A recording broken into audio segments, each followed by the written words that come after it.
केंद्र की मोदी सरकार ने बढ़ते विरोध को देखते हुए लैटरल एंट्री से होने वाले नियुक्ति प्रस्ताव को फिलहाल रद्द कर दिया। सरकार भले ही विरोध के आगे झुक गई, लेकिन लैटरल एंट्री से सरकार में उच्च पदों पर डायरेक्ट भर्ती का सिलसिला तो पहले प्रधानमंत्री जवाहरलाल नेहरू के दौर से चला आ रहा है। जब हम इतिहास के पन्नों को उलटकर देखते हैं तो पता चलता है कि लैटरल एंट्री का इतिहास आजादी के बाद की सरकार के दौर से ही चला आ रहा है। पूर्व प्रधानमंत्री जवाहरलाल नेहरू की सरकार में भी कई अहम पदों पर नियुक्तियां लैटरल एंट्री के जरिए हुई। यहाँ गौर करने वाली बात यह है कि जिन लोगों को लैटरल एंट्री के तौर पर नियुक्त किया गया, उन्हें देश के सबसे उच्च पदों की जिम्मेदारी दी गई। कांग्रेस की कई सरकारों में भी लैटरल एंट्री के जरिए लोगों को मंत्रालयों में जगह मिली है। टाइम्स ऑफ इंडिया रिपोर्ट की माने तो साल 1959 में तत्कालीन प्रधानमंत्री जवाहरलाल नेहरू ने इंडस्ट्रियल मैनेजमेंट पुल की शुरुआत की। उस समय मंतोष सोढ़ी को सरकार का हिस्सा बनाया गया और बाद में उन्हें हेवी इंडस्ट्री के सेक्रेटरी यानी सचिव की जिम्मेदारी सौंपी गई। वी कृष्णमूर्ति को भी नेहरू सरकार के दौरान लैटरल एंट्री के जरिए हेवी इंडस्ट्री का सेक्रेटरी बनाया गया। उन्होंने सार्वजनिक क्षेत्र के उपक्रम जैसे भेल और सेल जैसे संगठनों की भी सफलतापूर्वक जिम्मेदारी संभाली।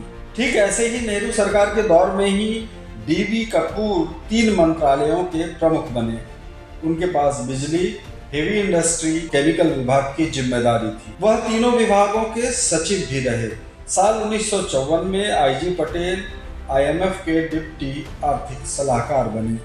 बाद में पूर्व प्रधानमंत्री जवाहरलाल नेहरू ने उनकी काबिलियत को देखते हुए उन्हें आर्थिक मामलों का सेक्रेटरी और RBI का गवर्नर भी बनाया। इतना ही नहीं, पूर्व प्रधानमंत्री इंदिरा गांधी के कार्यकाल के दौरान भी कई लोगों की सरकार में लैटरल एंट्री के तौर पर नियुक्तियां हुई।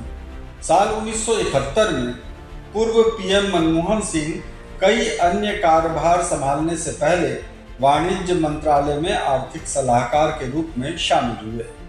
राजीव गांधी ने केरल इलेक्ट्रॉनिक्स डेवलपमेंट कॉरपोरेशन के अध्यक्ष KPP नाम्बियार को इलेक्ट्रॉनिक्स सचिव नियुक्त किया। उनके कार्यकाल में सैम पित्रोदा को central for development of telematics यानी CDAC का प्रमुख बनाया गया था। दरअसल देश में विशेषज्ञों की नियुक्ति की परंपरा काफी पुरानी है और आजादी के बाद से ही चली आ रही है।